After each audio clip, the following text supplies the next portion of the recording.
closer. Welcome to Blue Tinted Glasses, the home of Leicester City talk on YouTube. Fan debates, live watch-alongs, post-match reactions, and all the Fox's banter you could ask for. Subscribe now and see the game through Blue Tinted Glasses. Just into race clear. He's got Jamie Vardy with him. Jamie Vardy sets off. Jamie Vardy! Ball back here for Darwin. Oh, he scored! An absolute belter! That is trademark Abdul Darwin. This one into the box. Nugent over the top. Oh, what a goal! David Nugent's just scored a beauty. He's made Forest look like fools. Premier League champions 2016. The amazing Leicester City.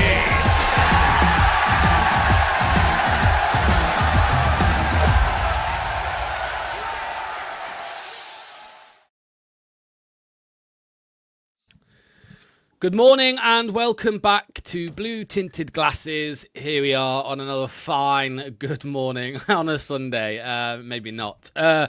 Leicester City, another loss at home this season. Well, only the second loss at home this season, but quite a few losses now. 6 losses this season.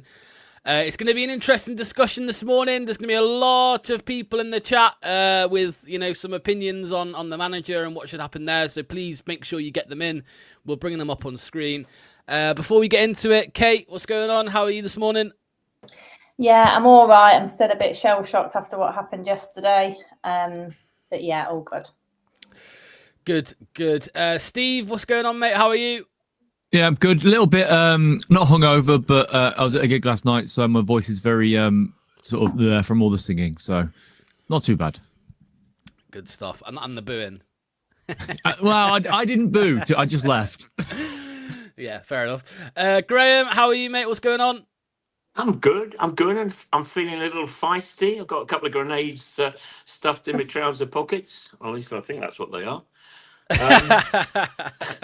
So my first point to you guys is, who was worse yesterday? The manager, the players in the first half, or those fans who walked out in 34 minutes? Come on. Here we go. For God's sake. He's already bloody on bunch of lightweights. Have you ever been to a football match before? Oh my God. There's one of the grenades out of his pocket. There you go. Right. We'll talk about that. Because Steve will have a lot to say on it, I'm sure. So let me just bring some comments up before we get going. Richard should have been sat last night, but the spineless twats at the top can't get the job done. Chancer, absolutely no. The negative, toxic minority fan base are a big problem with the club. We can't rebuild by sacking the manager every 5 months. Philbo, morning lads. Season drifting. Soon talk. We'll be looking towards next season and building from what division. And Luke's poking. So glad Kate has joined us off the fence. Kate, when did you decide Marty's a fraud donkey? So there you go. Right. He's tried in the chat, hasn't he? And now he's come on this chat. Yes, yeah. Anyway, right, okay. So let's. What should we start with? Let's start with. So obviously we were 3-0 down at half. Yeah, I'm going to come to you, Steve. Don't worry. I'm ready. Talk to me, mate. I mean, after the Southampton game on Tuesday, you would have hoped that there would be some kind of reaction. I'm not necessarily saying a win, but just not going down 2-0 in 4 minutes, the opening 4 minutes. So yeah, talk to me, mate. How did you react? How did you feel when you saw that happen?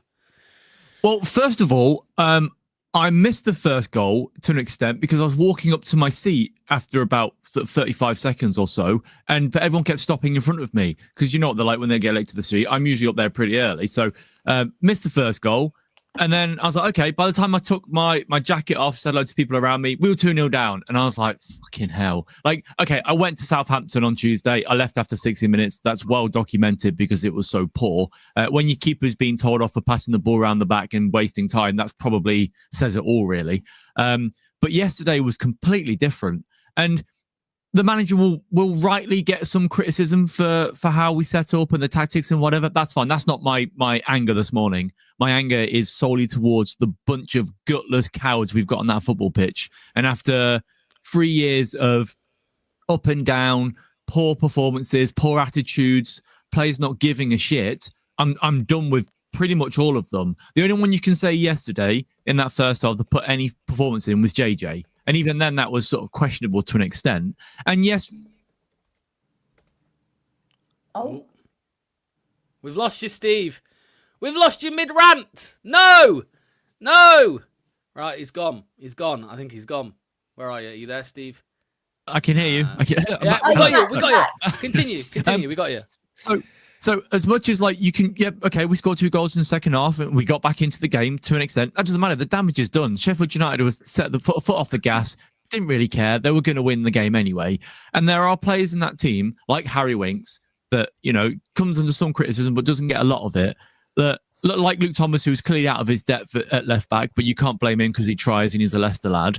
We talk about Wout Faes. We all know about Wout Faes being the one that, we all want to get rid of, but whatever, The thing is that there are a lot of similarities to between now and when we got relegated from the Premier League for the first time. There's players running down their contract that are playing week in, week out. There's a manager that is sort of out of his depth in this position. There's an ownership that I don't think they know which way to turn at this point.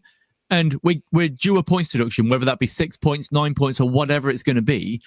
Realistically, and I'm usually pretty optimistic about football. After a couple of days, I'm calmed down. We're all fine. Again, we go again the next game. Right now, I'm worried that if it continues as it is and the trajectory is this season, we are going to get relegated. And it's not on the manager to an extent. It's on the players because they just don't give a shit. And I'm sick of it. I really am. Because at the end of the day, we're all going to be here in 5 years' time picking up the pieces. They're not. They're going to be fucked off to Belgium or wherever they want to go for their, for their little experiment in the football careers. And we're the ones that are going to be picking up the pieces. And I'm truly done. I really am. Get rid of all of them. Yeah. No, I think there's a lot of people who will agree with pretty much everything you said there, Steve. I mean, Graham, if I come to you next, mate, I mean, some of the defending yesterday, especially for that first goal. I mean, we haven't got the visual rights to show it, but we've got the audio rights. So here you go.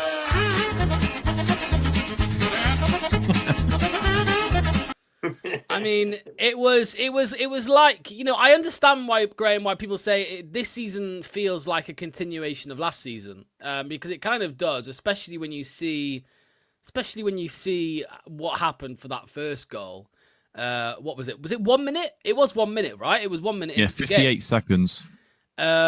Because for me, I mean, we'll talk about the manager shortly, Graham. But for me, like, you plan for a game, right? You do all your prep on how you're going to play and your game plan and all that, and that happens 1 minute in, and it's like, well, there you go. That's a bit of a curveball. That's, all our planning's finished now. So, firstly, before I go, I mean, all these lovely people in the chat saying, "Does Graham ever go to games?" Come and have a pop at me when you've been to see 1,500 games, okay? That's how many I've seen. So the fact that I'm missing a few now, but watching, is feel free to have a pop. Fred Carno's Army, you're too young. But that first minute was just absolutely, it was like something, you've put it in black and white. We couldn't pass to each other. It was an absolute mess. Nobody just thought, friggin' hell, I'll stick my foot through it. But there was a lot of lack of confidence. And there is a military saying, and I bore you to death with it, no plan ever survives first contact with the enemy. As ever, every team comes to Leicester thinking, they've done a bit better. We want to beat these people. We want to knock them into next week. How many players from both teams were in that quarter or that corner of the pitch? It was like, it was a mess. If you're asking me how I felt first half about the manager, I don't know whether any of you are old enough to remember this, but that's how I felt. What? Go on, give me some context, somebody. So, when a judge announced the death sentence on anybody, he would put a black cap on. So yeah, lovely. First half, and I do think, like the rest of us, after this, I mean, we don't defend at the box. We don't defend well against set pieces. That third goal was theirs, as good as it was. They kept 2 players back. yeah, it wasn't. It wasn't to be. It was an absolute mess, and yet, like, I felt as bad as everybody else did at that point. But what I will say is, I've been to enough football matches to know that when a team, an opposition team can be winning 2-0, even 3-0, that it won't. It's very rarely that they'll come out and get another 3 or 4 goals. What will happen is something will happen, and something did happen. Whether that's well, I'm getting ahead of myself. If I'll let you talk, you don't want me to talk about what happened next. Let's stay with the first half. But yeah, first half, everybody could fuck off. All the players could fuck off. But I wouldn't have left because I know enough about football to know, and I'm a supporter of my team, that, and I get what Steve's saying and I get what others are saying, but half of the problem is the fan have taken last year. So we're talking like game 62 of this season. People have taken in last year. We're a different team. We're trying to get together. I heard people saying that on paper we're the best squad in the league. Well, we're not, obviously, because on the paper, on the pitch, we are mid-table mediocrity. I can't see us getting relegated, and that's not an optimistic view. That means that I think there are still teams in this league that are worse than us. And the second point that I think we have to accept is teams won't play crap all year. Those teams that were at the bottom and those teams that are now making a push, look, we played Millwall, we played, yesterday we played Sheffield United. There are teams getting better because the team themselves are getting better. And that, I think, is the biggest disappointment with our team, is that we put a good team out yesterday, looked like it, and didn't turn up.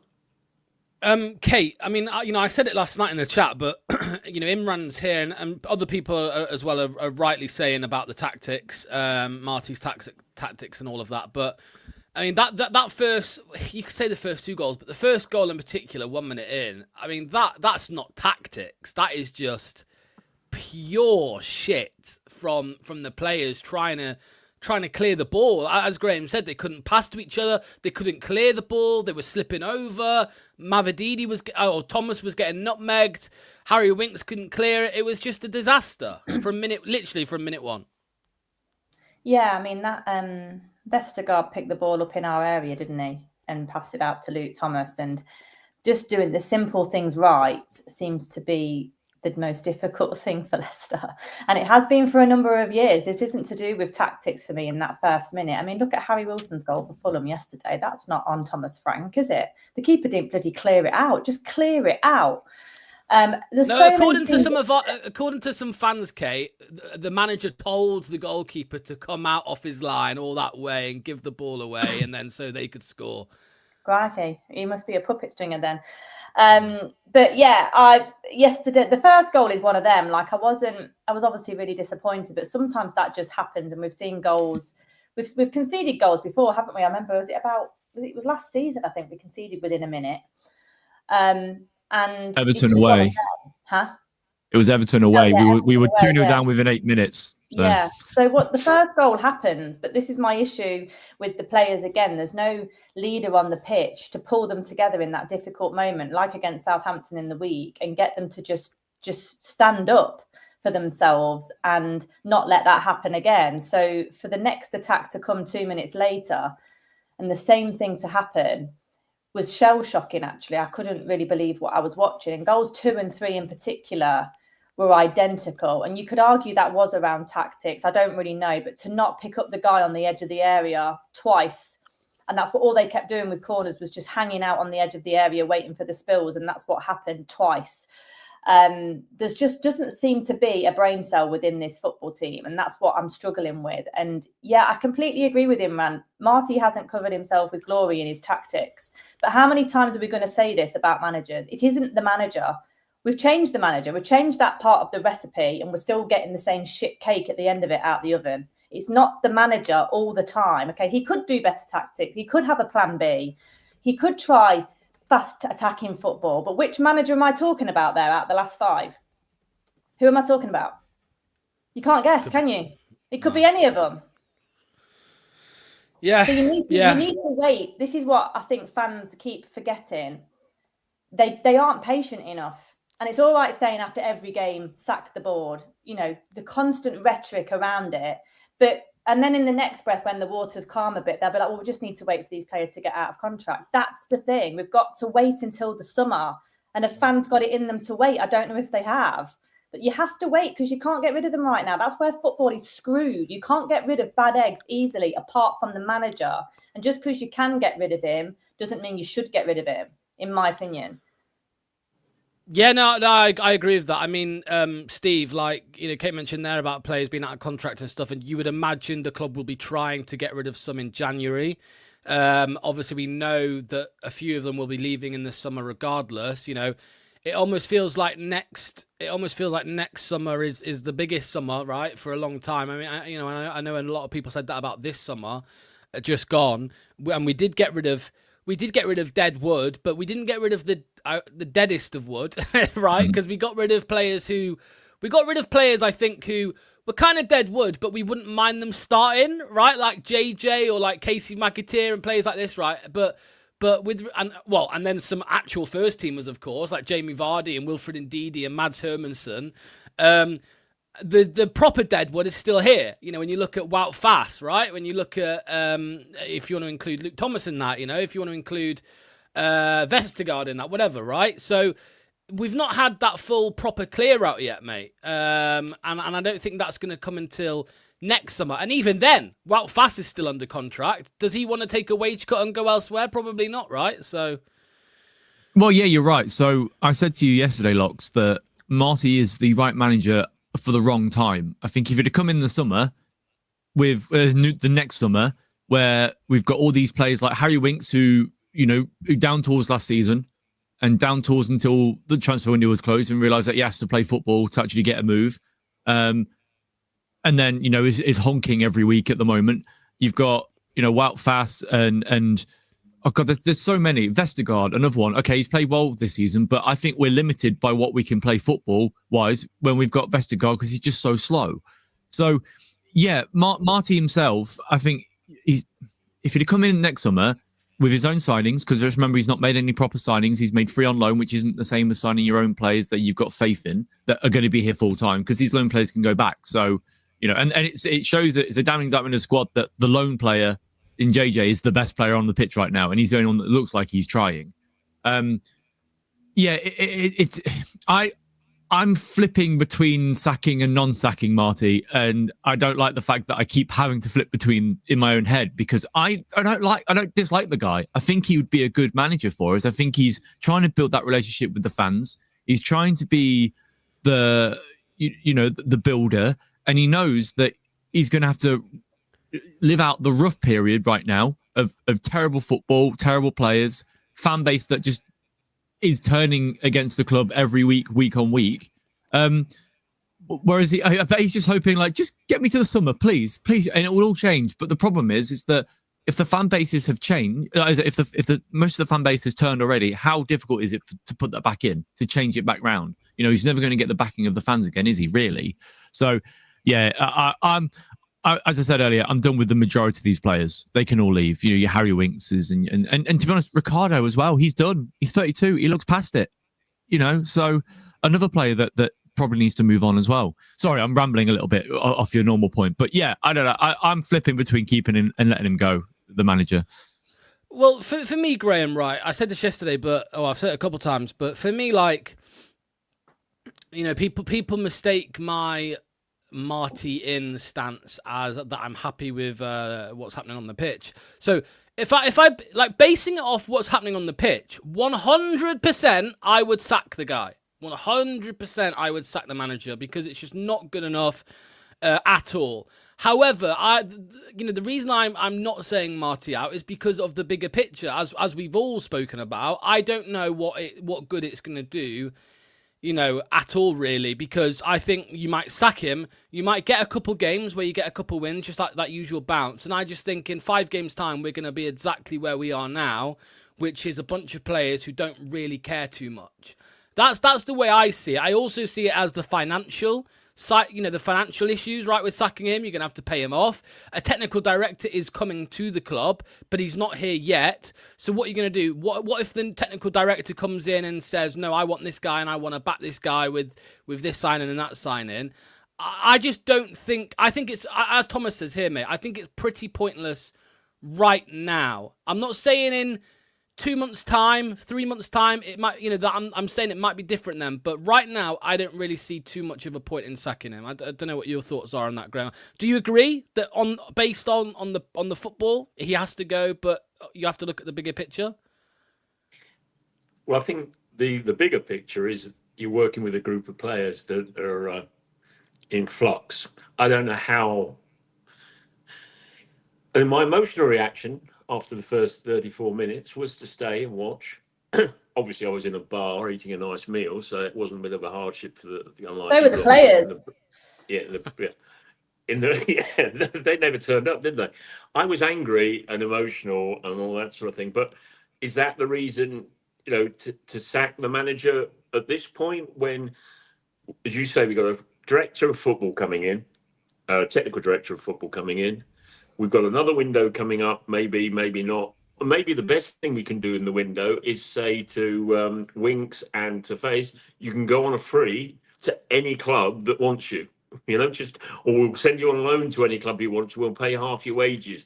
Because obviously there is some kind of cancerous negative attitude with some of the players in there that is upsetting the cart. I mean, I heard that Faze, was dizzy and blood everywhere because he got kicked in the gob. But I was watching Winks first half. He was pulling out of tackles. He was, if you've got somebody who you rate as a senior player and they're not doing the job. So in 34 minutes, I wanted the man gone. I saw what happened second half. Now, if that's on him, and he said, right, Winks, you're not coming out. We're going to change this. I know everybody goes, Sheffield set back, but I watched our players. They didn't pass back. I watched Winks, not Winks. I mean, their other player. Tomorrow. No. Skip. White. Skip. I watched Skip get to the halfway line, turn, and then go, shit, I'm not passing backwards. I'm going forwards. All that second half, we went forwards. So I don't honestly think sacking the manager now without somebody that's in place that can do the job, and then you've got the technical director coming in who's got to work with a manager that maybe he or she or whatever doesn't want. So it's a knee-jerk reaction. We're all angry to various levels at the moment with what's going on, but I don't care what anybody says. Were we going to ever win this league? Have we got the players in this squad that can win the league? They're all talking about internationals. Oh, well, Denmark international, Belgium international. But these players, Ricardo, all these guys that people cite played for us in the Premier League are now 2 to 3 years older and running out of steam. So to the answer to your question, I ain't got a fucking clue, but I don't honestly think that sacking a manager today is going to do any good. Kate, are you surprised? Take away your feelings, right, about whether he should go. Are you surprised a little bit that he's not gone? Because after watching the game yesterday, I was kind of, I thought maybe they might panic, they might pull the trigger on him. I mean, it could still happen, right? It could still happen today, of course, because usually we wait till the following day of a game. But are you surprised he's still here? If it had been announced that he got sacked last night, then I wouldn't have been surprised. No, just because the manner of how the week's gone, like Tuesday night was awful, and then you didn't think that could possibly get any worse, and then Tuesday's night ended up being 5 minutes extended into yesterday lunchtime, and it was really poor. Like, as a manager and as a team, you're looking to produce a reaction for the fans and reward them for going on Tuesday and turning up again yesterday. And there was just absolutely zero. It just felt really broken. And that's my worry. But like I said, I'm not Marty in. I want to make decisions. And as a person, I make decisions when I have a plan. And if you make a decision to sack Marty, what is the plan? because I don't know anyone else is about. I've seen Dyche banded around in WhatsApp groups and everything else. If we'd have hired Dyche in the summer, fans would have been in absolute uproar, saying they're not built for Dyche football. They play attacking football. They're possession based. They're not Dyche. We can't cross a ball. We can't take a corner. And now we're wanting Dyche because he seems to be doing all right at Forest. It's always hindsight, rose-tinted glasses. And I get a bit sick of that. Look forward. Don't be hindsighting as fans all the time. Oh, I wish we had Nigel. Nigel's really poorly, from what I understand. We can't have Nigel. You know, stop looking back all the time. I wish we had McAteer. No, I don't. I wish I had Tom Cannon. No, I don't. They were shit and we got rid. Move on. Look forward. So looking forward, why sack a manager? What's the plan for that next bit? Like I've seen someone there say Marty's totally incompetent, or what credentials does he have about being a good manager? That could be rude. You could be asking the question about rude. So for me, I just want a plan. If you're going to make that choice, what's next? And does it make any difference? That's the conundrum in my head, because I don't think right now it does. And that's why I don't want to spunk money, getting rid of a manager to put us in a potential financial predicament even further, to then bring in someone else, but you've got the same recipe and you get the same shit cake out the oven that I keep talking about, because you can't change the players. So what do you do? What do you do? Yeah, I mean, because Steve, like, one thing is that the owner, Top, quite clearly wants us to play like a possession style of football. I mean, that's been quite well reported, quite well documented for a while. Like, even last summer, there were reports that Rudkin, was favouring like a Dyche or a Wilder, but Top was after a Danny Roll or a Marty Cifuentes or a whoever. So the thing is like, the next manager that comes in, Steve, when the next manager comes in, it is likely to be a similar ilk, right? Like, you know what I mean? You know what I'm trying to say here, right? So there's, that's why I think some fans won't be happy regardless, because a new manager is going to come in. He's probably going to try and play a similar way, and people are just going to get frustrated 5-10 games in and be like, sack this guy, he's crap, Well, especially if we get to the point where if we bring a similar manager in and we're down near the relegation zone after 38 games, and there's a potential to get relegated with a new manager, they'll sack him as well. And then we're just continuing the cycle. So I really think it'll be a case of, we'll wait until the technical director comes in, and then he will make the decision above Top, above Rudkin, based on somebody that he's previously worked with, or he knows in the industry that it will play a certain way and would be a good fit for the club. I realise that we're all holding out hope for a new technical director, which could also be a shit show. We've seen it in play, like Rangers, Norwich at the moment with their technical director or director of football. So, yeah, at the end of the day, I think this season is just a complete write-off. Just bed the younger lads, get rid of the players, or don't play the players that are stinking up the gaff. But you can't do that because they're an asset and they're earning money. And why would you not play the players that are earning money, high wage sort of situation? But, as long as we don't get relegated this season, I don't care where we finish. As long as we get to that summer, and I'm wishing, I don't often wish my life to fast forward, but get me to next summer so we can get rid of these players that don't want to be here and bring in players that do want to actually play for the club, that aren't using it as some sort of stepping stone to a bigger club. And then we might see a completely different atmosphere at the training ground, a shift in the atmosphere in the fan base, around the whole team itself. And, look at Coventry. I hate saying, well done, Coventry, you're doing well, but they've built from where they are. Their atmosphere now is incredible. Okay, they're winning games, so they're selling out the stadium. But last year, even then, they were, when Lampard came in, it turned around. So it can happen. So, I just think we just wait until the summer. But you probably will have to sack him at some point, because I don't think the new technical director will want somebody in charge that is doing so poorly and, could put their job under risk. Yeah, don't listen to Sean from Enderby, by the way. He's a piss take hoose, mate. Ignore that. Need to get the top of the club sorted first. It's a total shit show. And there was another comment here I wanted to bring up, which said, Clibber, by the way, how is this a lie? Don't be a so he's not an idiot. Now. He's 24. He's not part of the youth. No. Yeah, but I think he was replying to Thomas. So Thomas said, okay. what did you lie about? And he's saying playing youth. That's bullshit. I mean, Monga, Aluko, Nelson, Page, they've all featured. If you wanted them to play every single game, you're the deluded one, Clibbo. If you wanted them to play every single game this season, you're the deluded one, mate. Like, legit. And okay, also, you wanted to give youth maybe little bits of minutes. Aluko got given 30 minutes on Tuesday. How did that go? I would say that's probably down to the manager should have probably given him some minutes before throwing him into the deep end. But do you know why he didn't, Steve? Because he wasn't ready. Yeah. We have Ricky P can't play. We had Aluka, we had Akoli out. We had Nelson out. Luke Thomas was suspended. So I'm really sorry, mate. You're option number 5 that I never thought I'd have to go for, but option 5 is what I've had to do.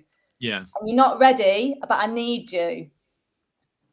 That's what happens with injuries. It's exactly the same with Brendan when he was forced to play a Marty all that time. It was a joke. Robbie Keane, bloody hell. Imagine. What, a striker? He would do a job. Let me bring this up here. Graham, let me get your thoughts, sir. I mean, we're 16th with the points deduction on the horizon. What manager will want to take the job? Well, it's just 4 or 5 million quid a year. I'll do it. I think you've got to remember that you're going to work in the best training ground, probably outside the top 2 clubs in the Premier League, and you're going to work for a chairman. And I know nobody wants him as chairman, but a club that's actually got money. The fact is, we just can't bloody spend it because of the bastards in the Premier League. So, I think one of the things that comes to mind with me is this youth thing. I think I've been banging on about it. The massive difference between playing on a Barcelona pitch at Leicester training ground, looking like in the under 21s where nobody tackles each other, to getting clumped the hell out of in the championship. There is a massive step up. And manager wise, I think none of us know, do we? Is Marty a good manager? Is he a good manager? Does he inspire you? Do you stand there looking at him thinking, with some of the people we've mentioned, when they come off at half time, are they thinking, like O'Neill, I don't want to have played badly, because if I come off at half time, there'll be teacups, there'll be things flying around. It will be, young people need to be motivated, and one of the motivations is fear. I mean, not fear as in his physical violence, but not wanting to disappoint the manager. And I don't think, whatever he is, he's not that sort of man you'd be worried about disappointing. Yeah. Kate, what about you? Because it's funny, isn't it? Like in the summer, we were like comparing the manager pool to the short list, if you like, or the favourites. Like when Rodgers was sacked, it was it was quite a good list of names, and then obviously when Enzo was coming in, it was an okay list of names, and then this summer it was a bit of a shit list of names, and then I dread to think what the list of names is this time, Kate. If the manager gets sacked, it's going to be. It's going to be a situation, and I agreed with what you said, Kate, right? Because I was one of those people. Wilder, no, we can't have Dyche. No, we can't have Dyche, right? And here we are. So, but it will be the same, right? When we see the next list of managers, a lot of people will be like, no, we can't have any of them. Well, who do you want? You know what I mean? Yeah, and I get that it's not for fans to decide who to appoint or who's even available, really. Because the last few managers that we've appointed, right until the death, we didn't know that they were even on the list. Like we would never have seen Enzo coming, for example. So we don't know what's in the pool, and that is for the club to decide. But I just think the obvious answer is always to sack the manager. And sometimes I don't think just because it's the obvious, it doesn't mean it's the right decision, and you can just take your time with that. I hate to think what will be in the melting pot. Even with Danny Roll going up to Scotland, what does that say about his quality, really? What does that say about his quality? I think he was desperate for a job. There you go. Why was he desperate for a job? Because people weren't hiring him. So, it was interesting to read Chris Wilder's comments this week when he interviewed for Leicester, that was an interesting conversation, I think. And sometimes you think an experienced kind of old-fashioned approach like Wilder may have done differently. I don't know, because they do tend to have a kind of firmer hand with players, but I'm not sure necessarily the modern player responds to it. You know, Ruud tried, didn't he? That, huh? Ruud tried last season to have a firmer hand with players, and look how that turned out. We had to drop Winks and Vestergaard because of it. But we always look negatively on managers like that. You know, we kind of eye roll about Dyche, or eye roll about Wilder or Allardyce, or, you know, people gone by, or Tony Pulis. And I don't really know why they get such a bad rep, because they were successful doing what they were doing. So I don't know. I don't know the answer. It wouldn't have surprised me if they'd have sacked Marty, or will sack Marty in the next few days, because he can't really explain why it's gone wrong. He can't really demonstrate that he's making things better. But I just don't think he is the main culprit in the last 4 months of what really has been happening over the past 2 to 3 years. Yeah. I agree. I don't think any of us would have been surprised if, again, like if that must mean, you know, if you're talking about role, Clibbo, Russell Martin got the Rangers job, right? And no Leicester fan wanted Russell Martin near the club either. I know he was sacked, but he wanted. Russell Martin got the job at Rangers after being. Well, I don't know what happened. There's stories about what Leicester did with Russell Martin in the summer. There's stories that there's two sides, I think, of the story. One side is that he turned down the job. The other side is that the board backtracked basically and didn't offer him the job because of the reaction from Leicester fans in the away end at Bournemouth. Who knows what the truth is? Get Potter in. Potter's needs a job, doesn't he? No, he's Sweden manager now. But I'll take it. I'll take it. I'm a Potter. I'll take it. Yes, Steve. Yeah. There's another one, right? Not all of us, but a lot of us were asking for Graham Potter, weren't we, when Enzo left? So, which one? If this is the report from yesterday, Gordon, it's complete waffle, mate. It's complete waffle. It's Alex Crook doing Alex Crook things. Just saying the obvious, that he's under pressure, which is quite obvious. But if you can't give a manager money, like I think that guy's just said it there, Mark Marston. Like, if you can't give a manager money, then it makes it really difficult to consistently justify sacking someone, because he may have these tactics and he may be dying on a hill over it, and he may be really defensive and not have a plan B. And that's so many managers these days. But if you're not going to give him any money, I don't really know what you expect to happen to try and change the player's way of playing. It's difficult. Yeah, I'm just looking. Who was it who said, sorry? Did you see Frankie's comment? You'll need to be Harry Potter, Steve, to fix this shit. Yeah. That the tweet was this morning. Who was it? Sorry, give me one sec. Gordon. The tweet was this morning about, but the report was actually yesterday at full time. So that was interesting, though, wasn't it, Steve? Am I right in saying the directors didn't come back out in the second half? They didn't come back out at half time, apparently, and there was extra security around them during the game and stuff like that. I mean, I don't know. I wasn't there, so I'd left at that point. But what I am led to believe that there was a lot more security in the around the director's box, which you sort of understand with a fan base that are booing after 3 or 4 minutes and chanting for Rugin to go. You sort of expect higher security, don't you, at this point? Right, Graham. I think going. I've been going as a boringly long time and sat next to the director's box because I'm posh all my life. I've only seen 2 occasions where security is required. One was when Top had to have a bodyguard up there because personal threats, and now, I mean, never before in the history of the club, and we've been a lot worse than this. This is, I mean, again, I'm an old git, aren't I? This is all about this modern mentality that you know, like I was saying, going up, all respect, Steve, but going at 34 minutes or 35 minutes into a match, what the actual? I mean, I left at half time.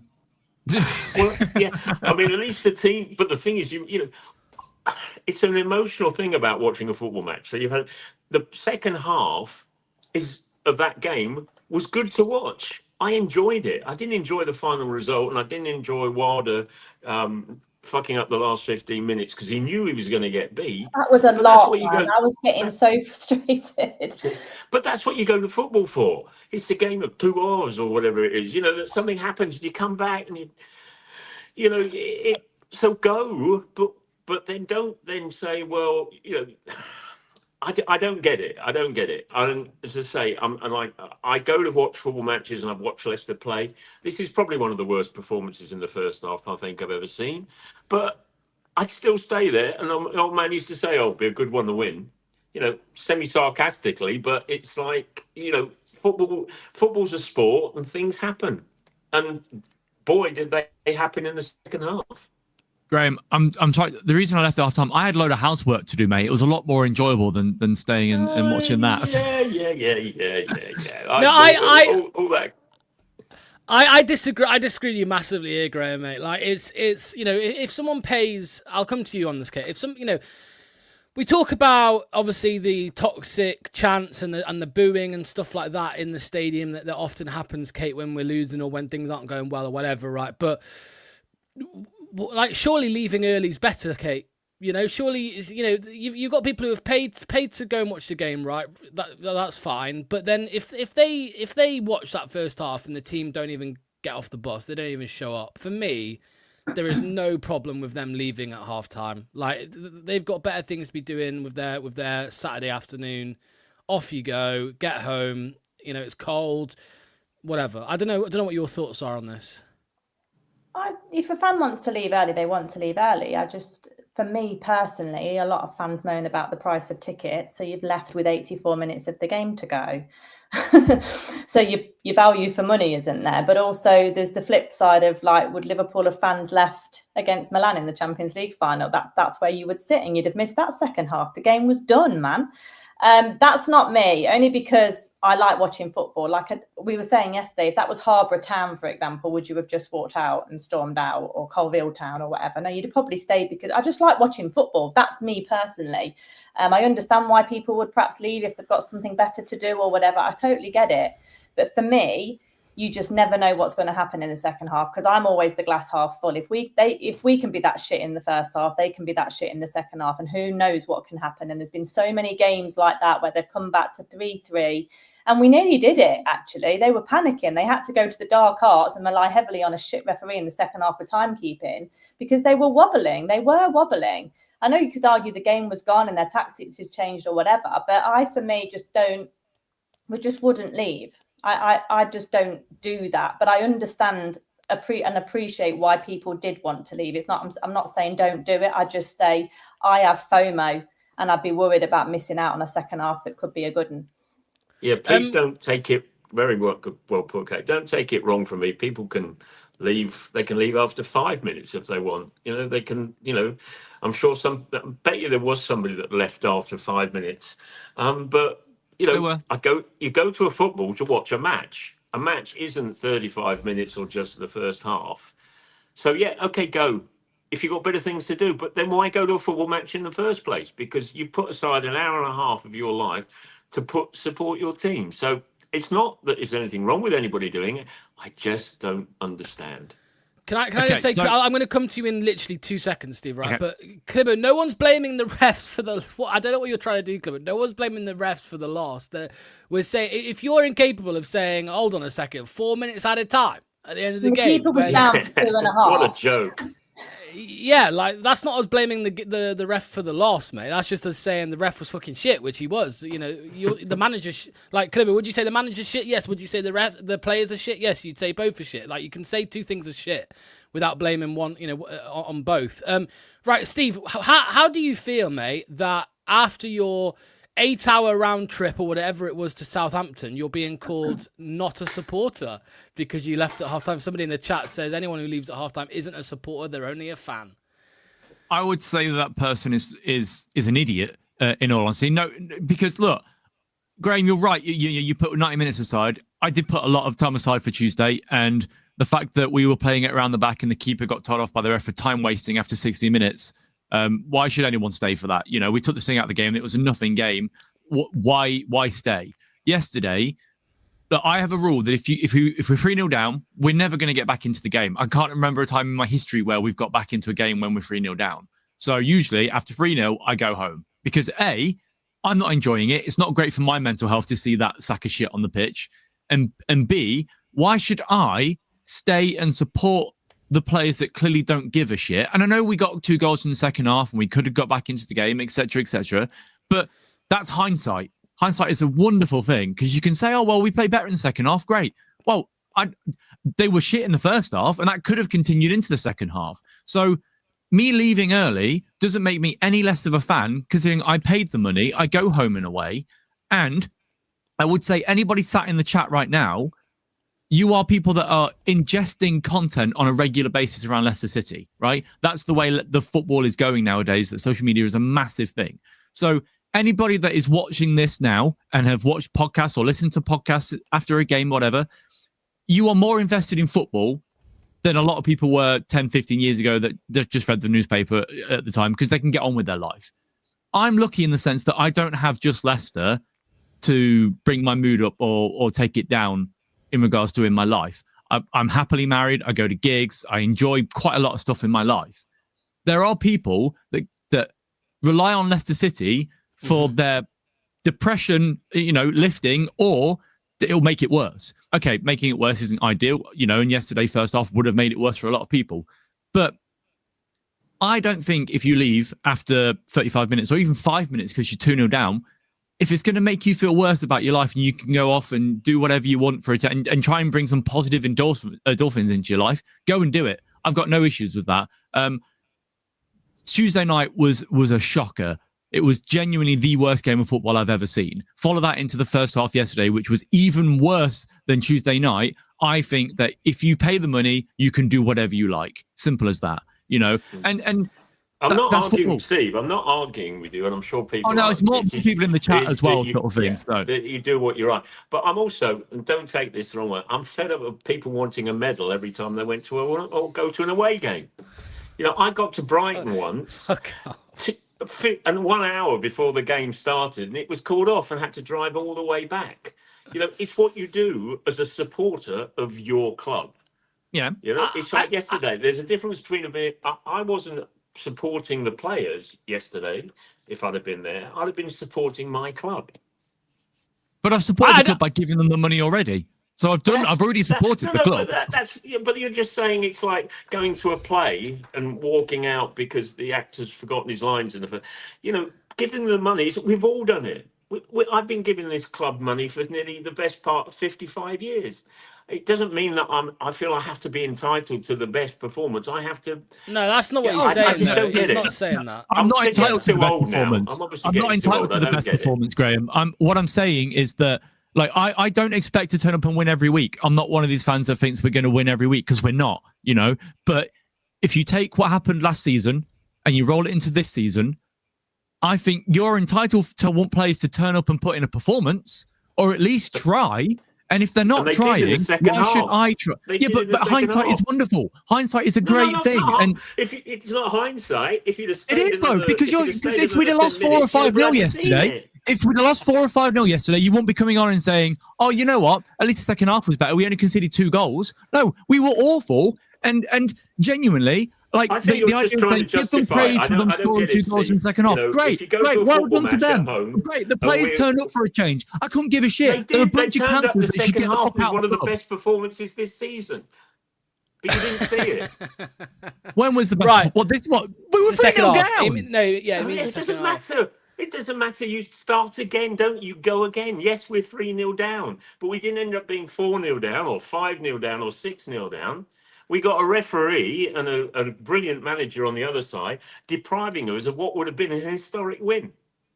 Well, Thomas, I would say, you're not wrong. No, Steve, you're not wrong. Ignore that comment. Thomas is chatting shit. What I would say is, I know somebody who goes. I know someone who has been to every home game and pretty much every away game for the last 3 years. One of which was a good season, 2 of which have been shit. And yesterday he left at halftime as well, and I find that crazy. How and this isn't about Graham. This is about people. A couple of people in the chat. how they can say you're not a real supporter because you left at half time. When no one's looking for a medal, but it's worth mentioning, right? When someone says you're not a supporter, it's worth mentioning that you've been to every home and every away game for the last fucking few years. I think some people, Kate, everyone has a breaking point, Kate. Like, everyone has a breaking point. Like me and you. There could be a time, Kate, very soon or in the future, where me and you go, you know what? This manager, he has to go, right? That could come, right? So I think it's the same with fans in the stadium. There is a breaking point, and sometimes you see what you've seen on the pitch, and you go, you know what? I can't do that. I can't sit here and watch this. This is absolutely horrific. I'm off. And that's what Steve did. That's what other people have done. And they're getting shit on for it, basically, for not wanting to put themselves through 11 players not trying for 45 minutes. Well, I would say in response to that, like, people that stayed and apparently maybe clapped the end of the Southampton game on Tuesday also got abuse on Twitter this week. So who's right? Mm-hmm. Like, you slag off your own fans constantly. What does that say about you as a person? Like, I couldn't give a shit whether you left early. I don't care, to be honest. I just don't do it because I like watching football. And I'd have missed JJ's goal, and that was fucking brilliant. I cheered like it was an equaliser because it was great to watch live. And you've missed it, Steve. And you probably don't care that you've missed it, but I would care that I've missed it. Because that's why I go to games, right? Yeah. But that isn't me saying you shouldn't leave. That's where people are so sensitive. I just have a different point of view. I'm not telling you what to or not do. Like, people on Twitter say I'm a happy clapper, or say that I'm bad for, cheering the team on again after a really bad performance. Like, I'm apparently an idiot. Like, stop going at each other. It doesn't fucking matter. That's why we're in a bit of a mess, because this fan base is as toxic as it has ever been. And we are always one loss away from it going nuclear again. So look at yourselves. Stop having to go at each other. We all want the best for our Leicester. And I just personally don't go. But Steve wanted to go. Steve travels considerably further than me. Obviously had a gig to get to as well. He'd also had a week of it going down to the South Coast Tuesday night. I totally get it. Do I agree? No. But Steve knows what his limits are, and I know what mine are, and I just respect that. And that's that. That's the end of it. But why do we keep having to go at each other? It's absolutely mental. It's mental. Sorry, Kate.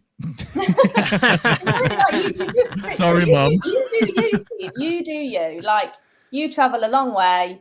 You had a gig to get to. You'd seen so much shit. You know what? I've had enough of this, and you go. And I absolutely don't blame you. But similarly, I get really frustrated with reading stuff on Twitter in particular about people slagging off fans that still love the club and are trying to perpetuate that they love the club, and they're called idiots. And I don't like that either. So let's just stop going at each other. Like, Steve does Steve and Kate does Kate, and that's the end of it. And Graham sits in the middle with his hat and his scarf. And Graham and Locks does both, by all accounts. So what you say? Locks does both. He does Kate and Steve. So yeah. Well, yeah. I think that just a reminder about travelling is home and away. Living in London for 15 years, I would come to drive back midweek, back around the M25, all that crap. So, but do you want to see my medals? No, I'm only joking. I think anybody can do what they want to do, but really, like Kate, I love football, and I love those underdog moments when the team that we support comes back from wherever they are.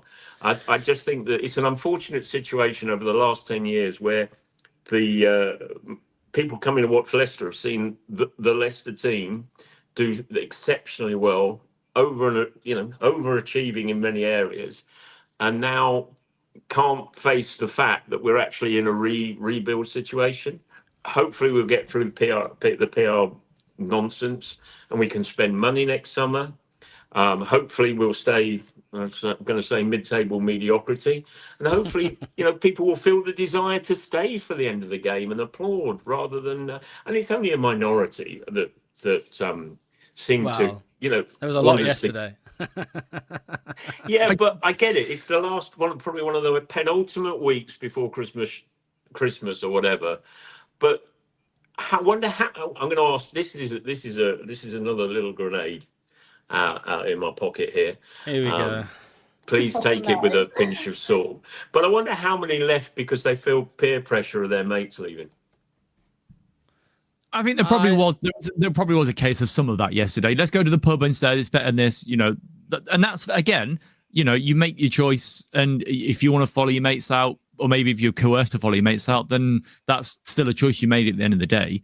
I think that I probably would have stayed yesterday if I had seen anything from the players in that first half that made me think, things were going to turn around, or if they'd have put the effort in themselves. But I get to the point now where we're 2-0 down in games, and quite a lot of the time we're just not going to come back, and these players don't care. And let's bring it back to the original point, is that half of these players are going to leave in the summer. There's going to be a complete refresh around the whole club, and fans will then get behind the players. I think you've been served up shit for 2.5 years, with players that clearly don't want to be here. They didn't want to be here 2 years ago, let alone this season. When they've gone, and you've got players that want to play for the club, that are happy to be here and will want to change things around because they see it as a project rather than this is the end point for me. I'm earning 80 grand a week. I'm never going to get that somewhere else, so I'm not going to leave just yet. I'll wait for my contract to run down and then leave. If you've got players here that know that it's a club that can be pushed back into the Premier League, then I think a lot of fans will change. I think the issue is that you've got some fans that hate the ownership. That won't change, unfortunately. That's just how some fans are. Excuse me. Having a go at other fans because how they want to support the club. Players that don't want to be here. It's a genuine mix of so many different emotions that it's just... and Kate, you're right. Nuclear. It just keeps happening. It keeps frothing over. It's like somebody keeps turning the switch back on the oven to heat it back up again. We just need a few months of just boring, nothing. Just 0-0 draws, 1-1s. Everyone's sort of... it is what it is. Get to the summer. I think we'd all be happy with that. I mean, Locks, your show would be boring. You won't be having people shouting at each other. But a few months of 0-0s would be great. I'd find a way.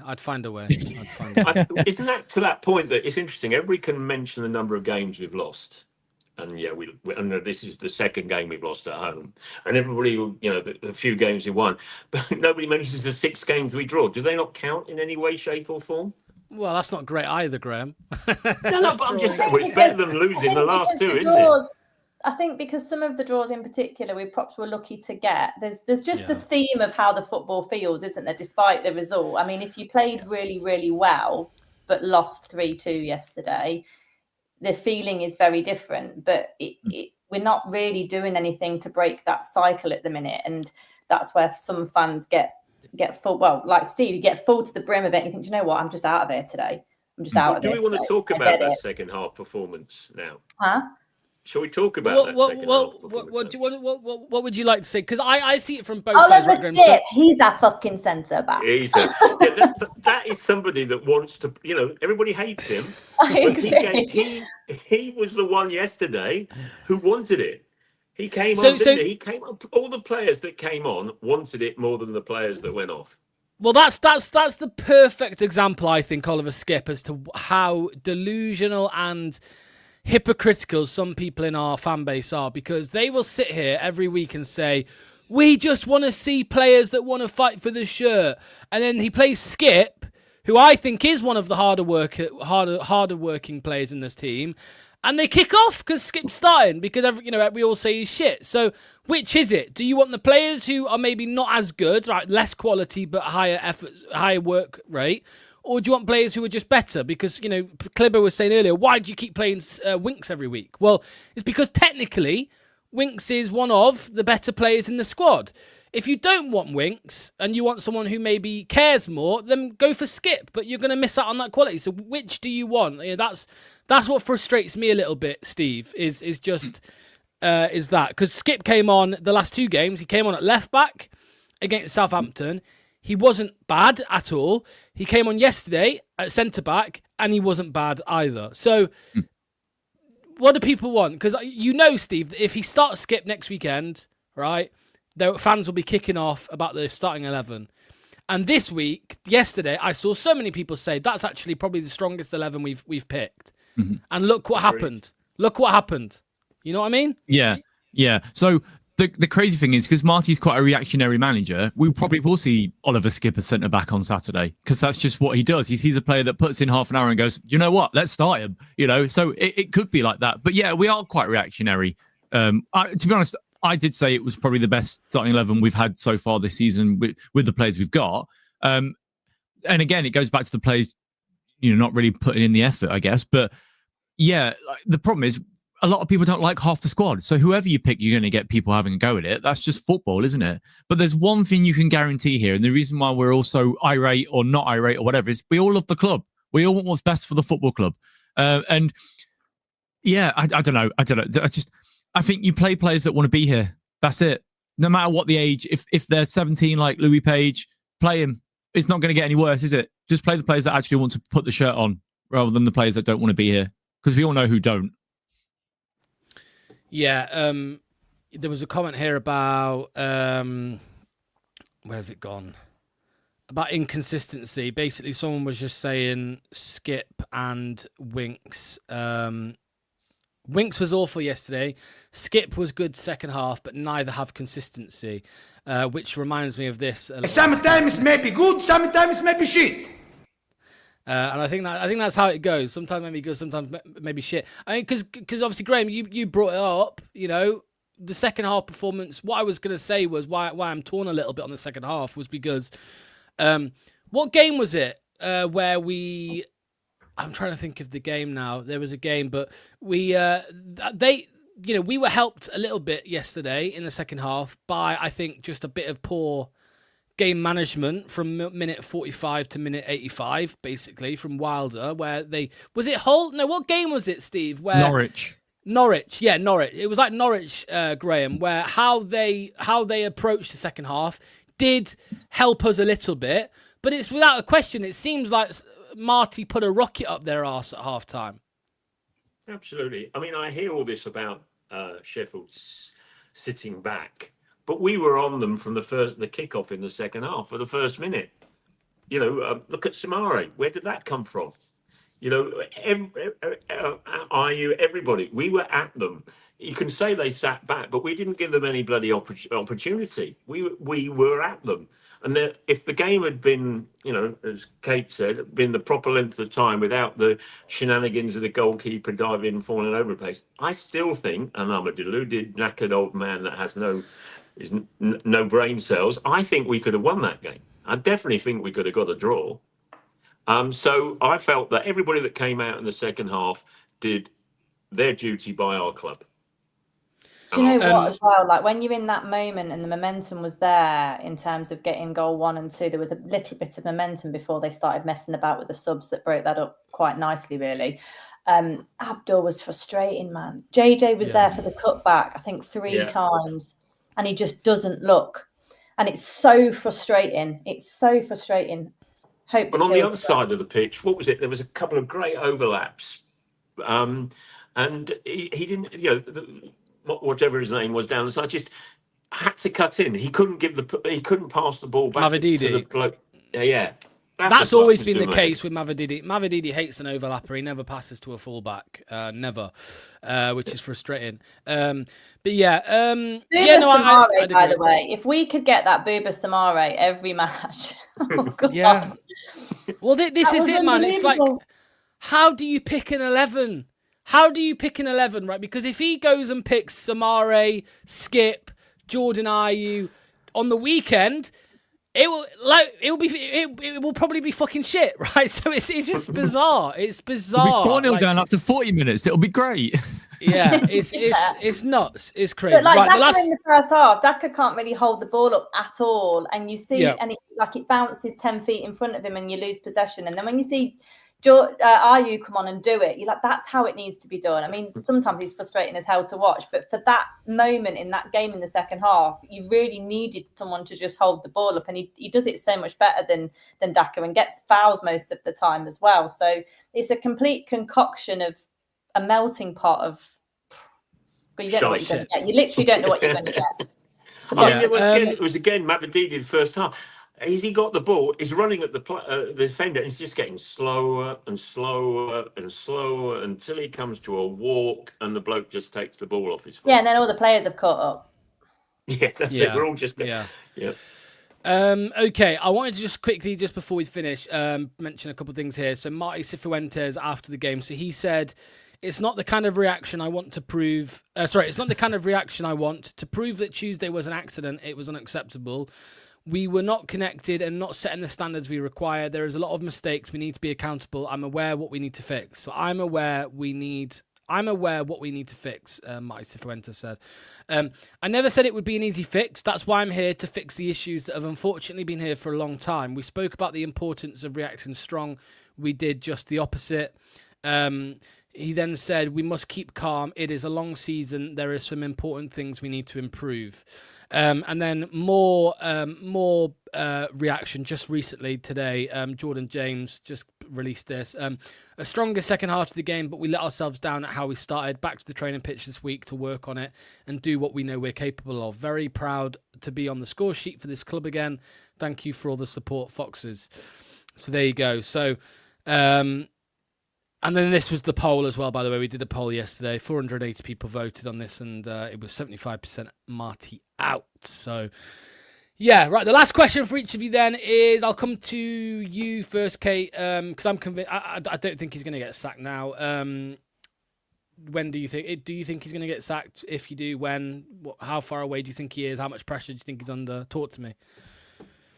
Well, he's under a phenomenal amount of pressure. There's no doubt about it. Like, just because I'm saying that I don't want him to get sacked doesn't mean that I think he's not culpable and responsible for some of the shit that we've been served this past season. Really, there's a lot going on, but there's also a lot outside of his control. That he's walked into a blazing scene at Leicester. That's the thing with the players in particular. So I still think, like you lot said, I think earlier this week, I think he'll be given January. I do, unless it literally goes.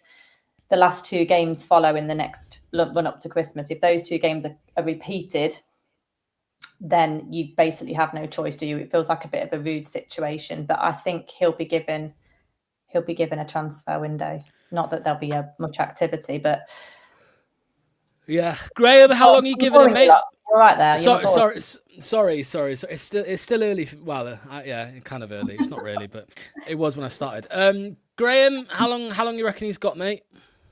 Well, as ever, Kate's right about everything, so I will stick with I think he'll get the January win. The only proviso I'd say with that is that has he lost the dressing room? It didn't look like the second half of yesterday afternoon he had lost the dressing room, but and when I say the dressing room, I don't mean the idiots that want out or whatever. If he's lost the main part, if he loses the main part of the dressing, the players that he wants to keep and the players that are doing that, and we won't know that from the outside. Yeah. Just quickly before I go to Steve, Cifuentes also said he learned a lot from his players today. Does that mean he will not play Fass and Winks again? Yeah, we'll wait and see. Steve, how long do you think he's got, mate? Because we've got Derby, Bristol City, Ipswich, and QPR before Christmas. So I said yesterday. Yeah, so I said yesterday in the chat that managing Leicester is a bit like being on Takeshi's Castle. You know, you're constantly fighting uphill and people are throwing shit at you. I said, Amin and Neil agreed on this. I said December 13th after the Ipswich game. I can see if we don't pick up at least 3 points in that, I think unfortunately he's probably gone. Because the longer we keep slipping towards that relegation zone without the points deduction, and then when we get the points deduction, I think the club will act because they'll panic like they've done several times in the past. I flip between in and out. I was out after the game yesterday. I'm sort of leaning closer to in this time, but it's getting bad, and we've not played great. Realistically, for a while. Okay, second half yesterday, whatever, but we haven't played great. We've not played great all season, have we? We've had pockets. No, yeah. And there's some promise. There is some promise there for sure, but we just, we somehow got a win against Norwich and Stoke when we didn't play great. Then we were awful on Tuesday. We were awful yesterday for the first sort of 45, 50 minutes. I guess whatever happens on Derby, because Derby's a big game for the club. It's a rival effectively, isn't it? So if we get beaten there handsomely, you could see him going. If we win, he gets a couple more weeks. It's that nuclear option again. Interestingly, actually, I think after the second goal in 4 minutes, JJ, I was watching the players' reaction, and JJ was actually the only one talking. JJ on loan, 21 years old, is barking basically at these seasoned pros, if you want to call them, basically saying, what the fuck are we doing? I think it's because he's not had the scars, is he? He's not got the scars of the previous people. So, it's not like Vietnam where he's sort of wide-eyed and, looking into the enemy territory. He's just like, fuck it, let's go. Let's have it. Well, he's behind enemy lines now, that's for sure. It won't be long before he's got a few scars, I think. But yeah, anyway, right. Also, can we stop rewriting history about Chris Wilder? Why are we acting like he's had some incredible... No, I'm talking the other way, Steve. People are talking as if he's had some incredible elite start to his time at Sheffield United. He's won 3 games out of 7, 8, 9, 10 games, whatever it is. Like, it's not been amazing, and he nearly fumbled the win yesterday. If the referee hadn't, so let's not do this. His relationship's more toxic with the club than us. Yeah, there's a certain silver-haired person on another channel who's just infatuated with Chris Wilder for some reason, saying we should have gotten him. It makes no sense to me. Anyway, right, we're going to end it there. Thank you to Kate, thanks to Steve, thanks to Graham, much appreciated. We will be back tomorrow night for the call-in show. And, well, if there's a sacking today, of course, we'll be live with an emergency stream at some point. So don't forget that. But, yeah, cheers, guys, as always. And make sure to use the link in the description. It is now Black Friday weekend, so you can get 25% off one of these bad boys. 25% off one of them if you use the link in the description. BTG12 at checkout, all of that good stuff. So... cheers all, take care, enjoy the rest of your Sunday, and we'll see you tomorrow. Bye-bye. No more 200 grand, but our new sponsors, The Beautiful Frame, have smashed it with this Jamie Vardy piece. It's unreal. They're a local Leicester business as well, which makes it even better. And not just City, they do prints for other clubs as well. So it's perfect if you are stuck for a birthday or Christmas present for one of your friends or family. Now, the best bit, they have sorted BTG viewers out with a discount. Just use BTG12 at checkout for money off. BTG12. Grab yours now at thebeautifulframe.com. The link is down below.